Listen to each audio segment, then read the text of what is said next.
আসসালামু আলাইকুম everyone, welcome back to another video. Shafin Ahmed. আমরা ক্লাস করতে করতে অনেকগুলো ক্লাস করে ফেললাম। সো আমি আপনাদেরকে প্রমিস করেছিলাম 100টা ক্লাস করাবো। আমি আমার প্রমিস রাখছি। আপনারা সবাই বই কিনছেন, ঢাকা থেকে, ঢাকার বাইরে থেকে, পৃথিবীর নানান কান্ট্রি থেকে সমস্ত বাংলাদেশি মানুষদেরকে আমি জানাই অনেক শুভেচ্ছা অ্যান্ড প্লাস আপনারা যে আমার ক্লাসগুলো করে যাচ্ছেন, আমার সাথে থাকবেন। আমি আপনাদেরকে এরপরে অ্যাডভান্স কোর্সের ভিডিওগুলো আমি পোস্ট করা শুরু করব। আমার বইয়ের কাজ শেষ, আপনারা ঈদের পর ইনশাল্লাহ বইটা পাবেন, আপনারা অ্যাডভান্স ইংরেজি শিখতে পারবেন। ব্রিটিশ আমেরিকান কনভারসেশন ক্লাসটা পেজ নাম্বার 47 আর কনভারসেশন নাম্বার আপনি চলে যাবেন 8। সো কনভারসেশন নাম্বার 8-এ গেলে আপনি দেখতে পারবেন ইমরান বলছে আই এম গেটিং লেট, তার মানে আমার দেরি হচ্ছে। আই এম গেটিং লেট মানে কি আমার দেরি হচ্ছে। অথবা আপনি এখানে বলতে পারেন I am being late, I am becoming late. But British American যেহেতু কনভারসেশন, ওরা সাধারণত গেটিং ইউজ করে। কোনো কিছু হচ্ছে, আই এম গেটিং লেট, আমার দেরি হয়ে যাচ্ছে, right? I am getting late and I have to leave now. এই দেখেন, আপনি হলে বলতেন I have to go now. কোনো জায়গা থেকে ছেড়ে অন্য জায়গায় যাওয়াকে বলা হয় লিভ। আমরা সাধারণত গো বলি, অনেকে গো বলবেন না। So I have to leave now, আমাকে লিভ করতে হবে, চলে যেতে হবে।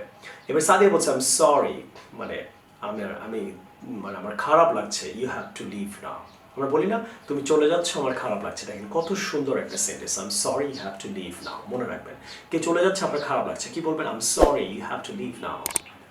High, I am sorry you have to leave now. তুমি চলে যাচ্ছ, আমার খারাপ লাগছে। Okay, so please excuse me, তাই আমাকে ক্ষমা করবেন। সো এক্সকিউজ মি সাধারণত আমরা বাংলাদেশে অনেকে কারোর সাথে কথা বলার আগে বলি এক্সকিউজ মি। আপনি নর্মালি এক্সকিউজ মি বলতে পারেন। So please excuse me. হ্যাঁ, যেমন আপনি বলতে পারেন আমার ক্ষুধা লেগেছে, আমি এখন খাবো। সো কেউ আপনার সাথে হয়তো কথা বলছে, তখন আপনি বলেন প্লিজ এক্সকিউজ মি, বলে আপনি চলে যেতে পারেন। সো এক্সকিউজ মি ওয়ার্ডটা কিন্তু আপনি অনেকভাবে ইউজ করতে পারেন। সো প্লিজ এক্সকিউজ মি মানে কি আমি এখন চলে যাবো, আমাকে মাফ করবেন। তখন আরেকজন বলছে সার্টেনলি কাম এগেন, অবশ্যই তুমি আবার আসবা। সার্টেনলি মানে অবশ্যই।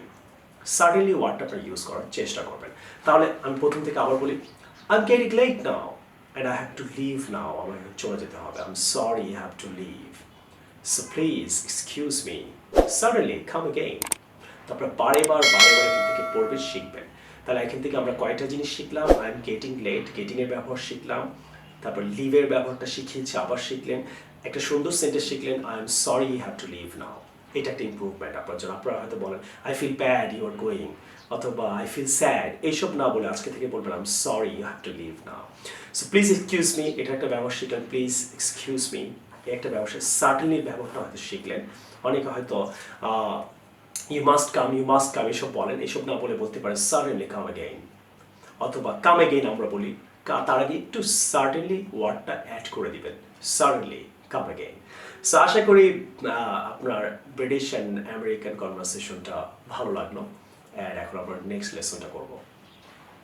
আজকে আমরা এখন যেটা শিখবো সেটা হলো কারেক্ট অ্যান্ড ইনকারেক্ট সেন্টেন্সগুলো নিয়ে আমরা এখন কাজ করবো এই সেকশনে। So let's get started. So যাদের কাছে এই ছোট বইটা আছে, ছোট বইয়ে চলে যান 117 নাম্বার পেজে।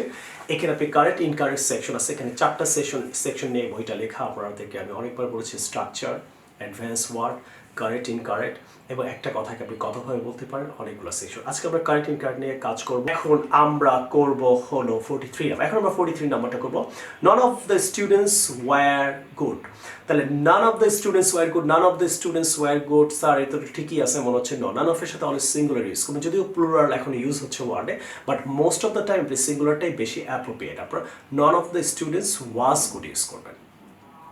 ওয়্যারও ইউজ করতে পারেন, বাট বেশি অ্যাপ্রোপ্রিয়েট হবে, কারেক্ট হবে সিঙ্গুলার। নন অফের সাথে অলওয়েজ সিঙ্গুলার।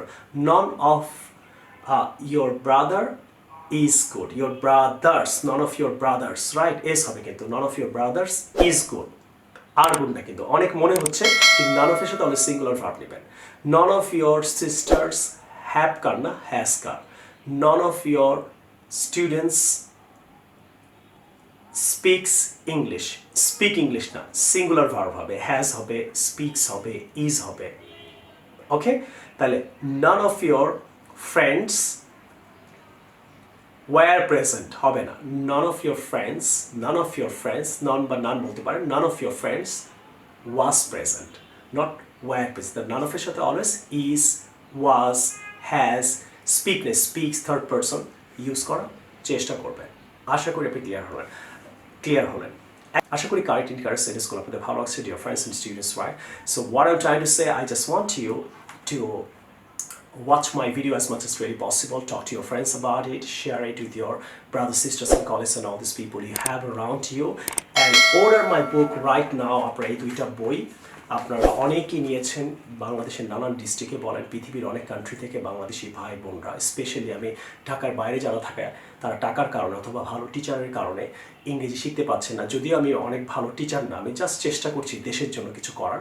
সো বাকিটা আপনাদের উপরে কেমন করছে এটা আপনারা কমেন্ট সেকশনে জানাবেন। অ্যান্ড তাদের জন্য আমি ইংরেজি ফ্রি লেসনটা করেছি, যাতে আপনারা ঘরে বসে কোচিংয়ে গিয়ে টাকা খরচ করে ইংরেজি শিখতে না হয়, ঘরে বসে শিখতে পারেন। স্পেশালি যারা বাংলাদেশের বাইরে কাজ করেন, সৌদিতে বলেন, ইংল্যান্ডে বলেন, আমেরিকায় বলেন, পৃথিবীর নানান কান্ট্রিতে, তাদের জন্য আমি ইংলিশ শেখাচ্ছি। বাংলাদেশের বাইরে থেকে যারা ক্লাস করেন তারা অবশ্যই আমাদের হোয়াটসঅ্যাপ নাম্বারে যোগাযোগ করবেন, SMS করবেন। আপনি DHL এর মাধ্যমে, সুন্দরবনের মাধ্যমে 7 দিনের মধ্যে আপনার কাছে বই চলে যাবে। 2-1 দিন এদিক ওদিক হতে পারে। ঢাকার বাইরে 3 দিন, ঢাকার মধ্যে 1 দিন পরে পাওয়ার কথা, 2 দিন লাগতে পারে। ঢাকার বাইরে 3 দিন, 3 দিনের জায়গায় 4 দিন লাগতে পারে। ভয় পাওয়ার কোনো কারণে আপনি আপনার বই পেয়ে যাবেন ইনশাআল্লাহ। And I will see you in the new video. আপনাদের ভিডিওটা কেমন লাগলো, share it on your Facebook. If you do have some types of comments, right, you can write in the comment below. And please pray for me and pray 5 times as much as really possible.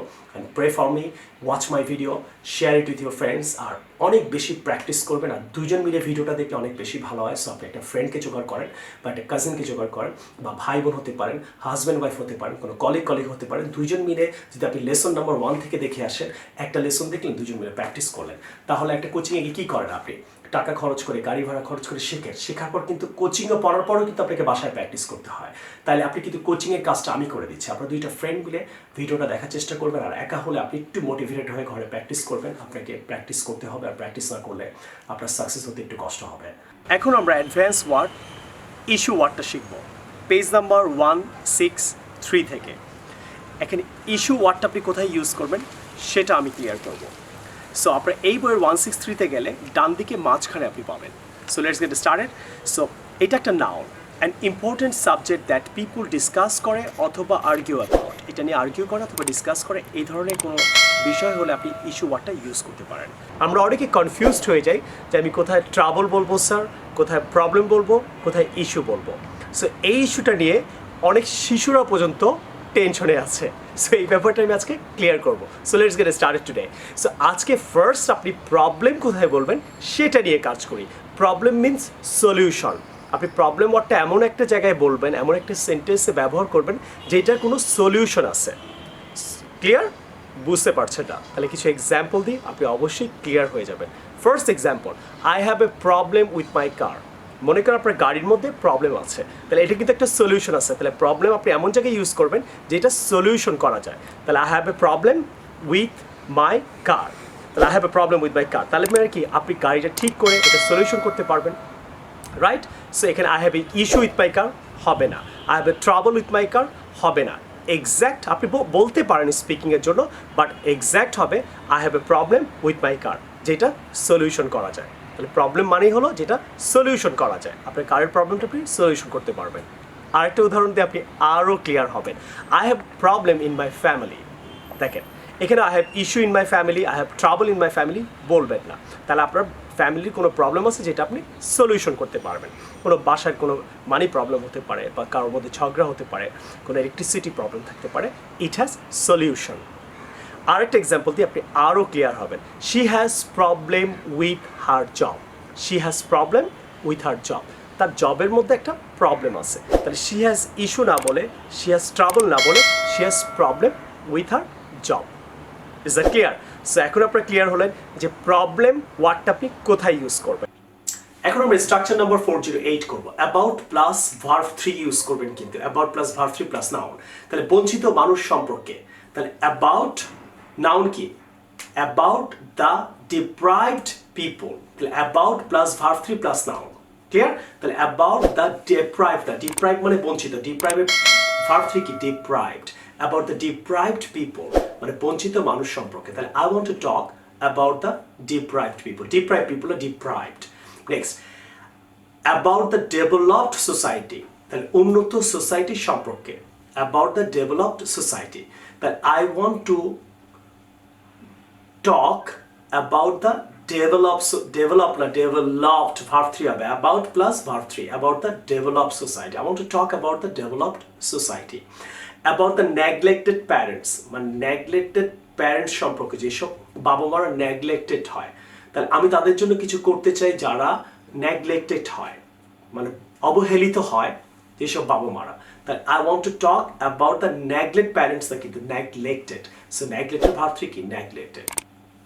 তাহলে বঞ্চিত মানুষ সম্পর্কে, তারপরে উন্নত society সম্পর্কে, তাহলে অবহেলিত বাবা মা সম্পর্কে।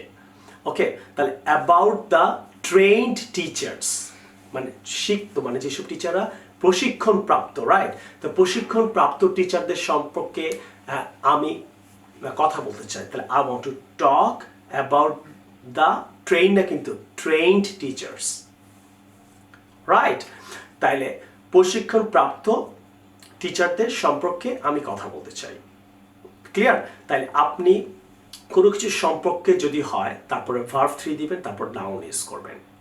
ক্লিয়ার? আপনারা এইভাবে আরও কিছু সেন্টেন্স আপনারা মেক করার চেষ্টা করবেন, ইনশাল্লাহ আপনি পারবেন। এখানে আমি 3টা সেন্টেন্স দেখালাম, আপনি আরও 3টা সেন্টেন্স ইউজ করার চেষ্টা করেন। আপনি অ্যাবাউট ইউজ করবেন, ভার্ব 3 ইউজ করবেন, তারপর নাউন দেবেন, ইনশাল্লাহ। আশা করি লেসনগুলো খুবই ভালো লাগলো dear friends and students, right? আমি আপনাদেরকে ট্রাই করে যাচ্ছি আপনাদের চমৎকারভাবে 100 ক্লাস করানোর, এবং আপনারা স্লোলি বিগিনিং থেকে, ইজি থেকে আপনারা আস্তে আস্তে অ্যাডভান্স জিনিসও শিখতে পারছেন। অ্যান্ড আই বিলিভ আপনারা সবাই অনেক বেশি বেনিফিটেড হচ্ছেন, কমেন্ট করছেন, share it on your Facebook, talk to your friends about it. And আপনারা যারা এখনও 2টা বই নেননি, আমি রিকোয়েস্ট করবো তারা 2টা বই এবং এর সাথে একটা সিডি, সেইটা ইমেলে পাবেন।